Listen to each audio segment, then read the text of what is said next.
la carence martiale, c'est une comorbidité très fréquente de l'insuffisance cardiaque et on sait qu'elle aggrave le pronostic et on sait l'importance de la correction de cette carence martiale qui s'accompagne d'une amélioration fonctionnelle des patients et d'une baisse des hospitalisations. Alors, quand on a corrigé cette carence martiale une fois, en fait, on n'est pas tiré d'affaire parce que l'insuffisance cardiaque, c'est une maladie chronique qui persiste et les mécanismes de la carence martiale perdure, hein, comme l'inflammation. On sait que très souvent, c'est une carence martiale fonctionnelle et dont le rôle délétère existe, qu'il y ait ou non une anémie.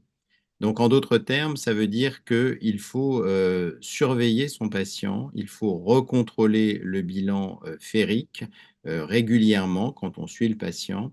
Et on dit en général qu'il faut le recontrôler tous les 6 mois ou tous les ans, un petit peu en fonction de la périodicité avec laquelle on revoit son patient, quand son patient est stabilisé, bien sûr. Donc, plus il est grave, plus on le voit fréquemment et plus ça mérite d'être contrôlé régulièrement. Et puis, il faudra peut-être également le recontrôler s'il y a une franche aggravation de ces symptômes. Bien sûr, il faut aussi dépister l'anémie, ça peut arriver, mais indépendamment de l'anémie, il faudra contrôler cette carence martiale. Et puis, on pourra également la contrôler, bien entendu, lorsque le patient est hospitalisé pour une décompensation. Donc, en d'autres termes, cette carence martiale est un peu inhérente à l'insuffisance cardiaque, à ce caractère chronique de l'insuffisance cardiaque.